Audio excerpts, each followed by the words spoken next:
Imagine walking into a sleek, modern office building in the absolute center of Tokyo and seeing a polished brass nameplate right next to the glass double doors that reads, Organized Crime Syndicate Incorporated. That is not a fictional scene from a futuristic cyberpunk movie or a satirical anime series.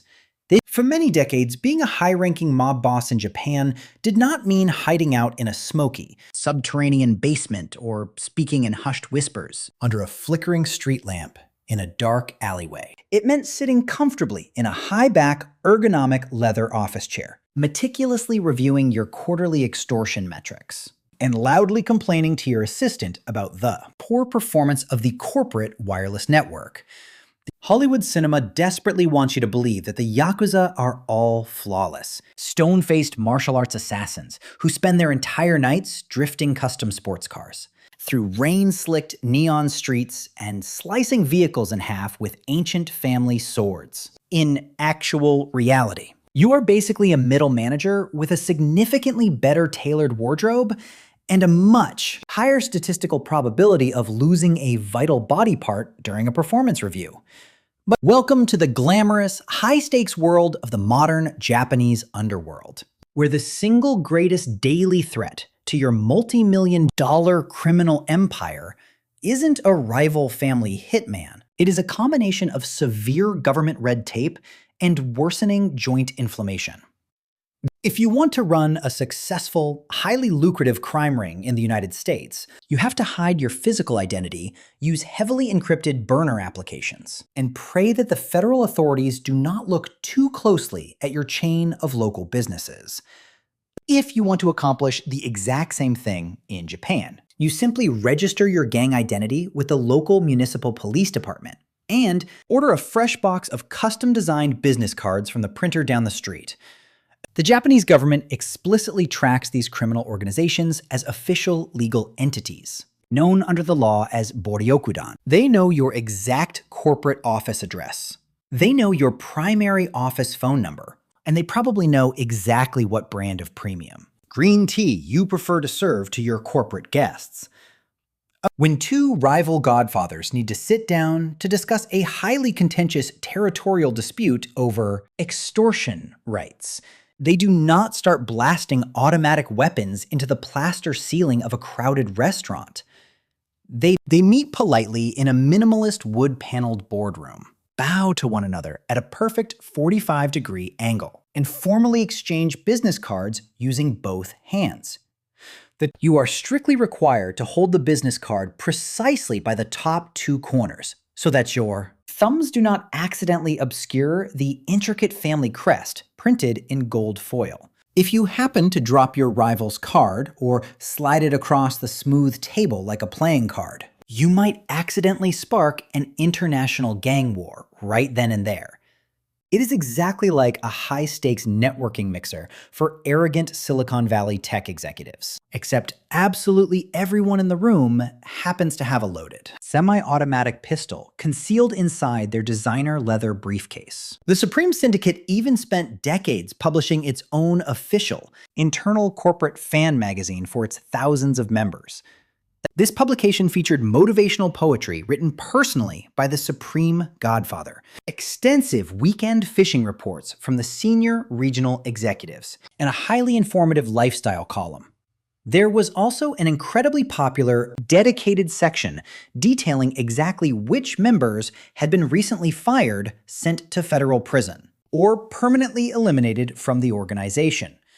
Imagine getting laid off from your entry-level position at a company and your direct supervisor prints your termination notice right next to a beautiful, melancholic haiku about falling autumn leaves.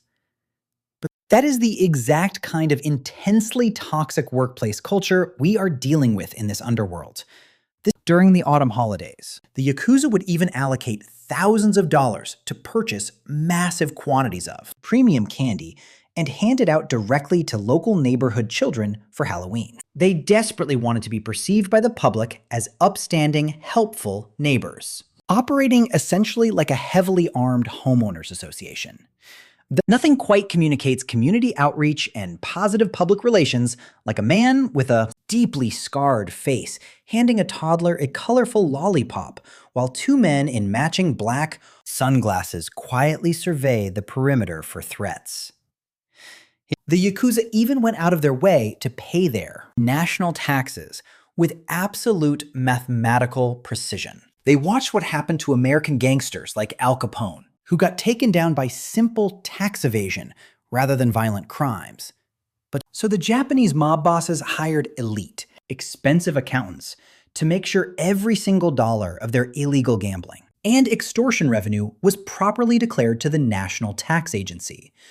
Imagine the sheer absurdity of a hardened criminal boss sitting down with a certified public accountant to discuss whether his bribe payments to local officials can be legally categorized as a tax-deductible business expense. But climbing this incredibly strange corporate underworld ladder requires a very different kind of onboarding process than a normal job to officially cement your position within the family. You do not sign a standard employment contract or take a routine corporate drug screening. You sit cross-legged on a traditional woven straw mat directly across from the big boss and drink lukewarm rice wine from a tiny, fragile ceramic cup. This ancient, highly ritualized initiation ceremony is formally called the Sakazuki, and it is executed with the mathematical precision of an advanced aerospace engineering laboratory. If you are joining the organization as a low-level, entry-level foot soldier, the boss pours you a cup of sake that is filled to exactly 70% capacity, while his own cup is filled to exactly 30% capacity. The precise, unyielding physical ratio communicates to everyone in the room exactly who holds the supreme power and who is going to be handling the midnight chores. It is the ultimate psychological power move, equivalent to staring your roommate dead in the eyes while slowly eating the leftover pasta they clearly labeled with their own name in the fridge. Once you swallow that sake, you no longer belong to your biological parents or the civilian world. You belong entirely to the syndicate family. And every proper, self-respecting corporate asset requires a standardized corporate uniform. In the Yakuza, that permanent uniform is irezumi, a traditional, full-body tattoo that completely covers your torso, your back, your arms, and your thighs. This is not a quick, relatively painless trip to a trendy, hipster tattoo parlor in Brooklyn where you get a tiny geometric shape on your inner wrist while listening to indie rock. This is a brutal, profoundly agonizing physical ordeal that takes hundreds of hours of manual labor and can easily cost upwards of $50,000 in cash. The traditional tattoo artist does not use a modern, buzzing electric tattoo gun that glides smoothly across your epidermis.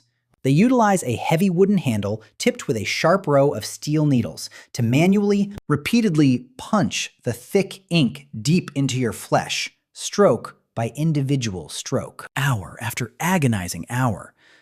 It feels exactly like a highly malicious plastic surgeon is, tracing your entire central nervous system with a glowing, hot soldering iron.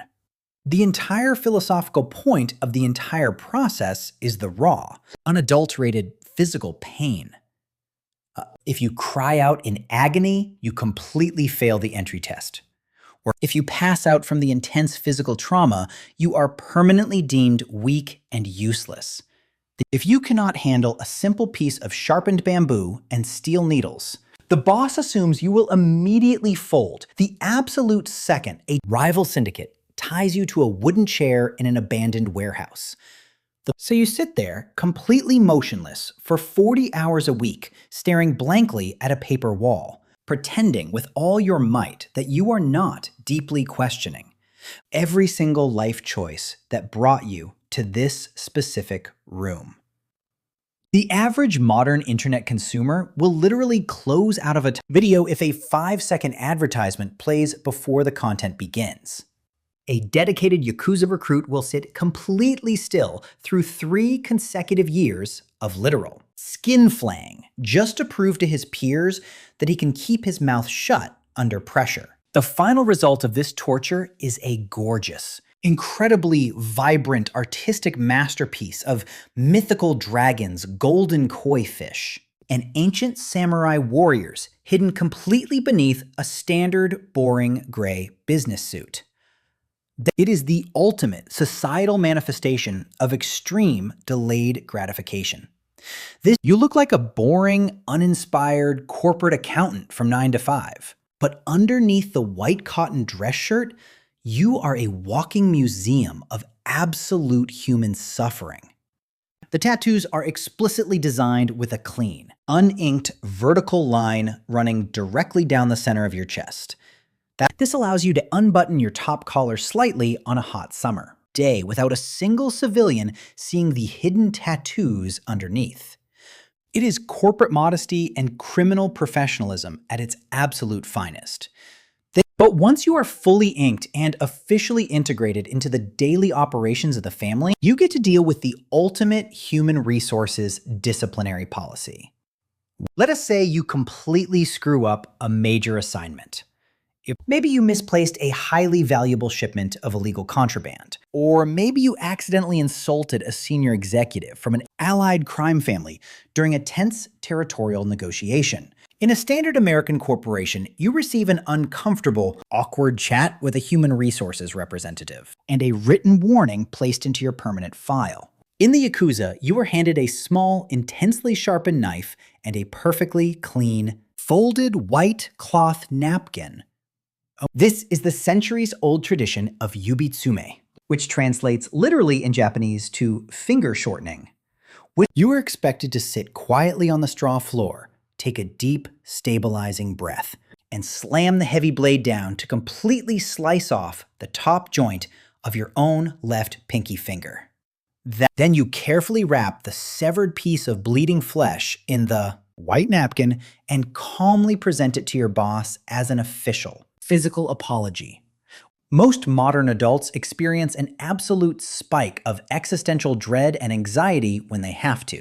Send an email that begins with the phrase, "per my last comment." Imagine handing your direct supervisor a physical, severed piece of your own skeleton because you forgot to. Double check a single cell on a financial spreadsheet. There is an actual, highly logical historical reason for this specific choice of body modification. When you permanently remove the top joint of your left pinky finger, your physical grip on the hilt of a traditional Japanese sword becomes significantly weaker. A swordsman with a compromised grip cannot swing a heavy weapon with full martial force or defend himself effectively against a sudden, aggressive physical attack. He becomes entirely, permanently dependent on his boss and his clan for his basic physical protection and survival. It is a brilliant, deeply terrifying way to ensure total, unbroken loyalty through forced physical vulnerability. It is the biological equivalent of an ironclad corporate non-compete clause that you physically cannot run away from. But we live in 2026, and absolutely nobody in the criminal underworld is fighting territorial turf wars with samurai swords anymore. Today, losing a pinky finger does not ruin your ancient swordsmanship. It just completely ruins your daily ability to use a modern smartphone touchscreen. Hardened, terrifying gangsters are out here trying to type a critical, time-sensitive text message to their criminal subordinates, but their device keeps registering a phantom swipe because half their typing digit is entirely missing. It makes ordering a simple rideshare vehicle or responding to an urgent email on the go look like an Olympic sport. This modern technological annoyance has created a massive, highly lucrative black market in Japan for hyper-realistic prosthetic pinkies. There are specialized cosmetic doctors and artisans who make an absolute fortune-sculpting custom silicone fingers for clumsy or retired gangsters. They match the individual skin tone perfectly, paint on fake cuticles, add realistic plastic fingerprints, and even attach tiny synthetic hairs to the knuckle. They do this so the individual can go to a legitimate job interview, or meet his civilian girlfriend's parents without looking like an active, finger-chopping hitman. It is basically a very expensive, highly specialized cosmetic industry designed entirely for people who are exceptionally bad at their criminal jobs. If you ever see a middle-aged Japanese businessman whose left pinky looks just a little too perfect and never actually bends when he moves, do not ask him to help you open a tight jar of pickles.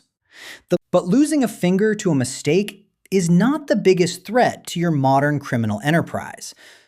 The single biggest threat to your survival is arthritis and a massive, crushing lack of youthful interest. The modern Yakuza is currently facing a catastrophic demographic nightmare that would make any global corporate consultant break out into a cold sweat. Young Japanese people simply do not have any interest in joining organized crime families anymore. Why would a 20-year-old spend 3 years getting stabbed with bamboo needles and chopping off his skeletal joints when he can just stay home in his pajamas, play video games, and make a legal living as a digital content creator? Being a gangster sounds incredibly cool in classic cinema, until you realize it actually involves a massive amount of manual labor, terrible working hours, and zero dental benefits. But as a direct result of this massive cultural shift, the average age of an active Yakuza member has completely skyrocketed over the past few decades. According to the most recent official data released by the National Police Agency, over half of all active mobsters in Japan are now over the age of 50. A massive, ever-growing chunk of the underworld workforce is well into their late 70s and early 80s. The once terrifying criminal syndicate has accidentally transformed into a heavily tattooed retirement community with weapon privileges. Imagine a high-stakes, incredibly violent gang war over prime real estate being temporarily delayed because the lead enforcer forgot to take his morning blood pressure medication. Picture a tense cinematic standoff in a dark, rainy alleyway where everyone is moving incredibly slowly because of bad knees, hip replacements, and severe lower back pain. Or the modern Godfather is not staying awake at night worrying about advanced police wiretaps or undercover agents. He is worrying about whether the new syndicate safe house has a proper wheelchair ramp and secure grab bars installed in the bathroom. But instead of plotting the next great international financial heist, the senior board members are sitting around a low table complaining about their worsening cataracts and discussing the best brands of adult diapers. It is exceptionally hard to maintain your terrifying street credibility when you're scary. Mythical dragon tattoos are sagging severely because of gravity and the relentless, unstoppable march of time. The local police do not even need to deploy heavy tactical gear flashbangs or tear gas to break up a major mob meeting anymore. That they can just wait patiently outside the building until 2 o'clock in the afternoon, which is when the entire syndicate requires a mandatory geriatric nap time. The police have actually reported arresting elderly gangsters who got lost on the way to commit a crime because of mild, age-related dementia. It is profoundly difficult to shake down a local business owner for protection money when you cannot remember where you parked your getaway vehicle or why you walked into the store in the first place. And an aging underworld workforce gets significantly worse when the national government decides to completely cut off your economic allowance. In 2011, the Japanese authorities decided they were completely done with the polite corporate compromise that had existed for a century. They passed a sweeping, devastating set of regulations called the Yakuza Exclusion Ordinances. These specific laws did not just make standard crimes illegal, because things like extortion, drug smuggling, and illegal gambling were already highly illegal under the criminal code. Instead, they made it a severe legal offense for any regular civilian independent business or major corporation to interact or do business with a known Yakuza member in any capacity whatsoever. This simple, elegant piece of bureaucratic adjustment completely broke the entire underworld economic system from top to bottom. Suddenly, if you are a designated gangster listed on the official government database, no legitimate banking institution will allow you to open a simple checking account or keep an active credit card. No telecommunications company in the country will sell you a smartphone data plan or a contract phone. No legitimate landlord will lease you a basic apartment or an office space. You cannot secure auto insurance. You cannot sign up for a local gym membership. And you cannot even buy a membership at a golf club. If a regular convenience store owner or restaurant manager knowingly sells a hot cup of coffee or a lunchbox to a Yakuza boss, that business owner can be publicly named, heavily fined, and permanently shut down by the state. The government basically hit the entire organized crime ecosystem with a giant, society-wide digital block button that completely erased them from modern civilization. But imagine trying to run a multi-million-dollar criminal empire when you literally cannot utilize digital payments and you have to rely entirely on a prepaid plastic burner phone from 15 years ago. If you cannot use modern rideshare applications, you cannot order food delivery to your corporate office, and you cannot buy a single item on the internet. You are a terrifying, legendary godfather who commands respect in the streets. But you have to pay for your monthly office electricity bill in crinkled cash at a local convenience store, like a middle schooler who does not possess a debit card. This total, brutal social isolation completely crashed their traditional high-level revenue streams. They used to make billions of dollars from commercial real estate development, massive corporate extortion schemes, and high-frequency stock market manipulation. Now, they cannot even pass a basic background check to rent a subcompact vehicle for the weekend. This extreme financial desperation has forced modern Yakuza into incredibly petty, low-stakes crimes that sound like rejected plots from a Saturday morning cartoon series. Hardened, heavily inked criminals are now getting regularly arrested by the Maritime Coast Guard for poaching sea cucumbers. Sea cucumbers are an expensive luxury food delicacy in certain parts of Asia. And because the mob families are completely broke, senior enforcers are putting on tight black scuba gear at midnight to steal slimy bottom feeders from protected marine sanctuaries. It is a very tough day at the office when you have to explain to the spirits of your honorable samurai ancestors that you got tackled into the mud by a teenage park ranger while holding a plastic bucket full of wet ocean slugs. And the agricultural crimes get even more profoundly absurd as the years go on. Legendary. Feared gang members have been caught by local police breaking into secure farms to steal premium cantaloupes and high-end grapes. In Japan, luxury fruit is treated with the same reverence as fine jewelry and can easily sell for hundreds of dollars per individual piece. So you have these notorious crime families planning an intricate, high-tech midnight operation with professional lookouts, getaway drivers, and advanced wire cutters. But instead of breaking into a high-security vault to steal rare diamonds or gold bullion, they are sneaking into a humid greenhouse to steal melons.